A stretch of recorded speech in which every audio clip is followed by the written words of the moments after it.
حضرت عائشہ صدیقہ رضی اللہ تعالیٰ عنہ فرماتی ہیں میرے پاس ایک عورت آئی تو میں نے اس کے ساتھ 2 بیٹیاں تھی اس کی، میرے پاس 3 کھجوریں تھی، میں نے اس بی بی کو دے دی، 2 بیٹیاں تھی۔ اس عورت نے کیا کیا، میں دیکھ رہی تھی، ماں تھی نا اور بیٹیوں کی ماں تھی، اس نے پہلے ایک ایک کھجور دونوں بیٹیوں کے منہ میں ڈالی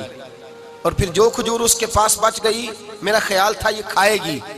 لیکن اس ماں نے اس کھجور کے 2 ٹکڑے کیے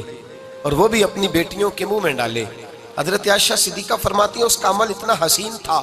اس بی بی کے اس عمل کے اندر اتنا حسن تھا کہ میری آنکھوں میں بھی وہ بات رہ گئی، دل میں بھی رہ گئی، روح میں بھی سما گئی۔ اس کے حسن اور تاثیر کو میں بھلا نہ سکی، شام تک وہ کیفیات، وہ انداز، وہ اس عورت کا طرز، اس کا وہ انداز میری طبیعت کے اندر بار بار مجھے اس کی طرف متوجہ کرتا رہا۔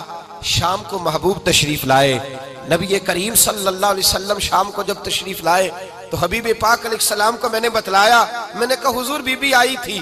اس کا چہرہ بتا رہا تھا کہ بھوکی ہے، لگ رہا تھا کئی دنوں سے کھانا نہیں کھایا، 3 کھجوریں تھی ہی میرے پاس 3، 2 بیٹیوں کو دے دی، وہ کھا سکتی تھی، لیکن یا رسول اللہ صلی اللہ علیہ وسلم اس نے کھائی نہیں، وہ بھی کھجور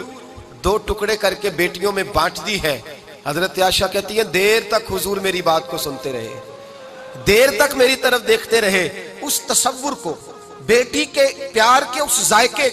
دیر تک محبوب محسوس کرتے رہے، اور پھر فرمایا عائشہ جو دنیا میں بیٹیوں کی وجہ سے آزمایا جائے گا، جب قیامت کا دن آئے گا تو رب اس سے حساب نہیں لے گا، بے حساب ہی جنت میں داخل فرما دے گا۔ اللہ پھر اس سے حساب نہیں لے گا جو بیٹی کے سبب سے آزمایا جائے۔